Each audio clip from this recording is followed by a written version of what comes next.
guys, Robert here with the Piston Slap channel, and today we are just out doing an evening ride. Gonna talk to you about some cold weather gear, because it's cold. It's getting cold. We're going into the colder riding months. And today, for the first time on my channel, I'm gonna do a dual vlog, and I've got a guest, and he is right here behind me. Hey guys, I'm Forrest. I've got the Mandalorian Dual Sport channel, and thank you, Robert, for having me. Well, it's good to have you here, and I feel kind of awkward doing my first dual vlog, but you're not the only one. I do believe that our audience will appreciate it, and you guys that follow me, if you'd like, Forrest, I'll throw a link in my description below the video so you can check out Forrest's channel. He also does some other cool stuff with riding, the riding community, and I'm sure he could talk to you about that some other time. But today, riding gear and what you're gonna do, or what you can do to kind of keep yourself warm. So first off, what I do when we start getting into these colder temperatures is obviously I put the liner back in. I run a textile jacket. It's from Tech. I'm not sponsored by them, so don't think that. It's just a jacket that was recommended to me. And it is the GT3 or GX3 Sport. I think it's been discontinued, but if stuff gets really cold, and I'm talking below 45 to 40 degrees, anything colder than that, I throw in a freeze out liner. So basically I got a freeze out jacket on and pants and stuff like that. Forrest, what are you running for jacket? Well, I look a little bit fancier than you do. I've got a Icon Dakar jacket. I've got Raiden's, their Raiden line, and ooh, that's muddy. Yeah, go ahead and pass me, and I'll let the audience see your jacket here. That works. I've got a retro reflective high vis vest over it right now, but it's rain proof. It's got their Icon's highest classification of water resistance. It's got some vents in it for when it gets a little warmer, and it's got an awesome liner in it, and it's awesome. I absolutely love just about everything about it. I don't think it'll be several years before I even consider another jacket. I've ridden from 0 all the way up through like 110 in it. So it's never failed me once. So. And what kind of gloves you running?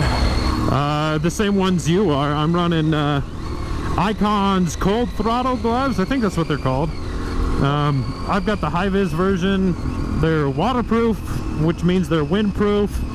They're semi-insulated, so they're good up until about freezing temperatures. And for when you're a lot of colder temperatures, you run the risk of rain. So when you get into wetter stuff, it's got a nice squeegee on it. You said what glove was that? Olympia cold throttles, I think they're called. Okay, I thought you said Icon there for a second. Yeah, if I did, I apologize. Okay. So give you guys here a peek. I got the gloves on right now that you can see, and there's the squeegee that he's talking about. And that works for wiping your goggles or your visor. When I first got it, I was like, what a weird brace and a weird spot to put it. But after somebody explained to me what it was, it's a fantastic thing to have. And they do keep you warm. They're almost too warm for this weather. Yeah, almost, but at the same time, my summer gloves are too cold for this weather. Yeah, and that's my summer gloves that I normally wear. If my audience, if you guys have been wondering where those are, I actually have them out for repair because I ripped the seams out of them. Oh, joy! What do you run again? Are those the Sedicis or something like that? Yeah, so I got the Sedici. I think they're Rapido is how they say it, or whatever. I have no idea. But I like the full gauntlet. I like having the cuff all the way down through the wrist and everything. Just give you a little extra support. Yeah, I don't think I'll run anything but full gauntlets. And I actually run Olympia right now for my Summer gloves too. I've got the vented protectors, and I just came off the Fly FL2s, which were good, but they were more of a race glove than anything else. Yeah, and that's how my Sedicis are, but I like them off-road as well as on-road. They work, for me they work. I wouldn't recommend them to anybody for an adventure rider. Not that they're crap or anything, but it's just that that's not what their design was for. No, not at all. Alright, so moving on, we got pants and what's under there. So for me, I've got a set of Fly Patrol pants that I normally wear on the DRZ. I kind of like them so much I wear them all the time when I'm on any of my bikes. There's no protection in them other than they have some nice reflectors for nighttime riding, so people behind you can see them. And lots of ventilation. Keep going straight.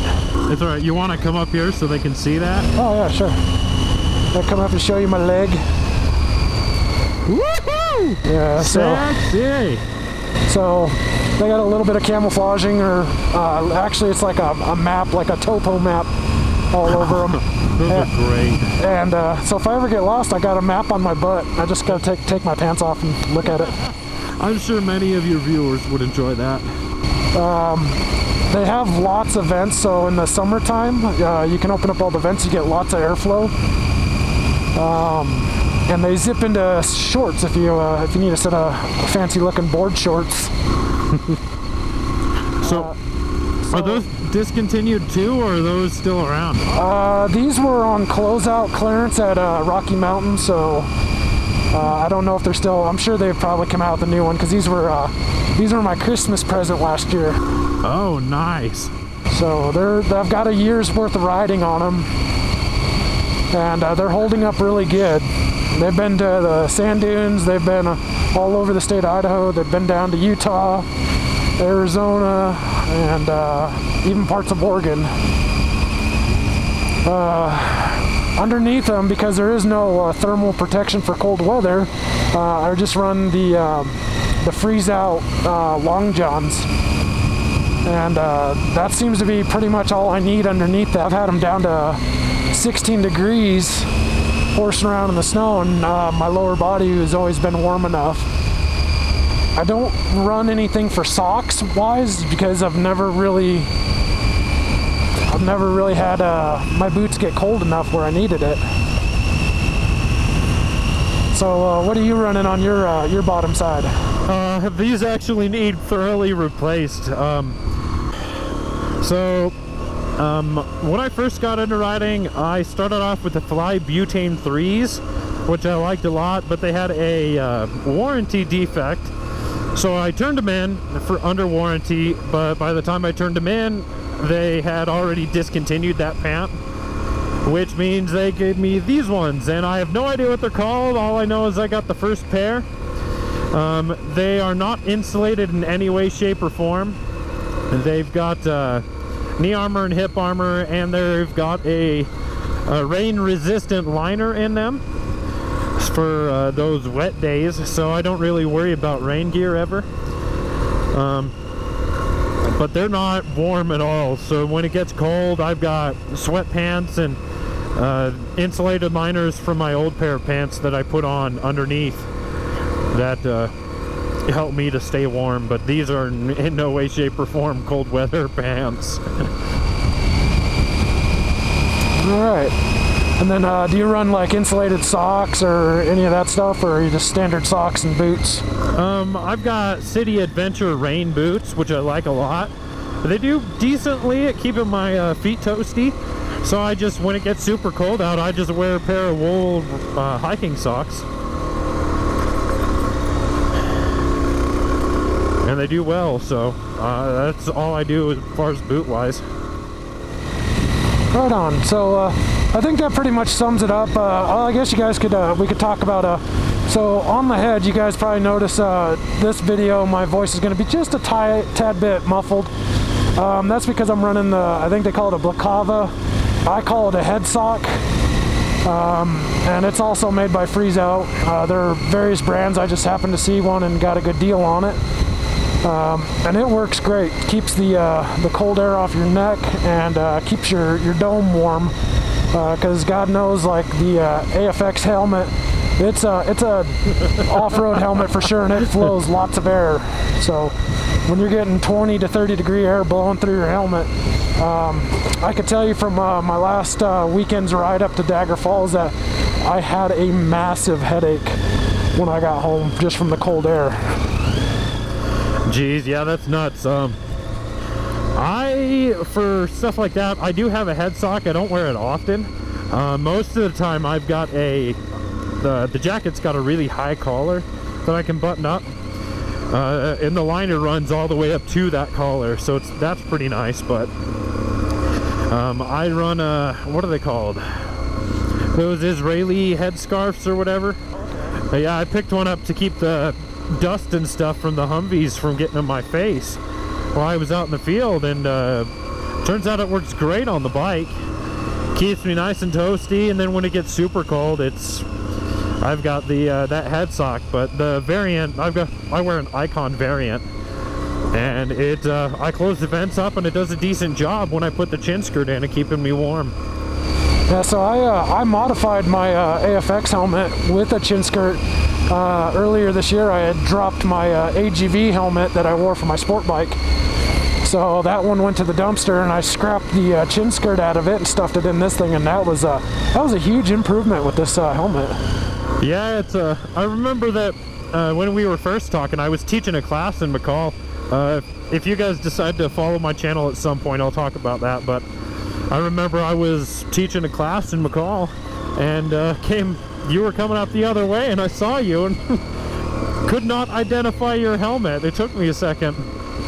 Yeah, big yellow tennis ball now, but so yeah. With that, guys, we're gonna just jump real quick onto now we're done with the gear. What other improvements you could do for cold weather riding, you know, when it gets really nasty cold. The first one that comes to my mind is big hole in the ground. Yeah, there's quite a few of those. Is a plug-in suit, like a whole heat suit. So if you got a bike that's got enough power, like this Tiger, it's got a pretty good electrical system in it that it could run a suit like that. Whereas my DRZ, I think it would struggle, if not be too much for it. Yeah, it's a full suit's definitely too much for the DRZ. I can attest to trying heated gear like that. I do know guys that run heated gear on the DRZ, and they say it has no issues, but that's really pushing the limits of the alternator on this thing. But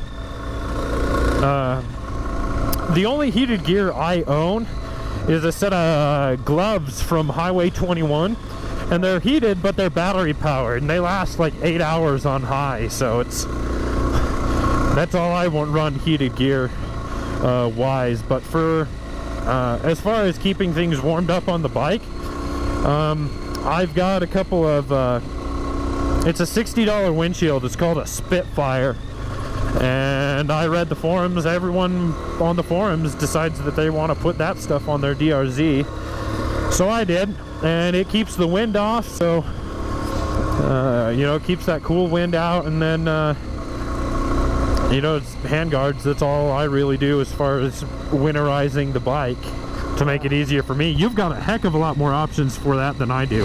Yeah, so on my DRZ I do have the brush guards, but the guards are nice. They keep a lot of the wind off the hands, especially on the highway rides and high speed stuff where you get that 60-mile-an-hour driving cold wind into your glove. But another option to look at is the actual grips, having heated grips. And I think heated grips, the DRZ should be able to run a set of heated grips, if I'm not mistaken. Yeah, it'll do that, and that's what most people run, that and like a heated jacket, a light heated jacket. And I actually had some nice Moose Racing handguards on this, but then I crashed more than once, and I haven't uploaded any video of that yet, but I've got it all on video. When I was up doing Trail 4. And bent the bars pretty seriously, so I put these Pro Taper Evos on, and I haven't purchased new handguards yet, but that's one of the things I normally run to keep the wind out. So big hole going left. Yeah. So one other option you could have other than heated grips that I could think of right off the bat is the seat, where your bum's at. I have a heated seat, and I can tell you it's a game changer, because it's almost like I wouldn't know how to describe how good it feels when you have 30-degree air blowing on you, and you go from 30-degree air blowing on you and just having something warming your body from your bottom side. It's almost like you can feel the warm blood just pumping through your veins. It's so comforting. Well, I guess there should be a saying, happy bum, happy ride, right? Yeah. Because it's not just comfort's a big deal, and then making sure that you're nice and warm. Those heated seats, I've heard, make a huge, unreal difference. Yeah, so guys, with that, I'm going to sign off here, and if you guys want to see the rest of this trail, Forrest is going to shoot his own video with whatever he thinks of. Holy crap, snow crossing. Yeah. I wasn't going to interrupt your exit there, but... I've got like ADD when it comes to that stuff. Yeah. But anyway, like I said, if you want to continue the trail, we'll turn it over to Forrest in his video, and you'll just have to go to his channel. But I'm going to sign it off and shut it down for my channel, guys. It's been a pleasure having you. I've been, well, Forrest and I have been your host, or hostess. Yeah, hostess, something like that. There's a proper English word for that. Yeah. Your entire time. Again, this is Robert with the Piston Slap channel. You guys ride safe. I'll catch you next week. Peace. Yep.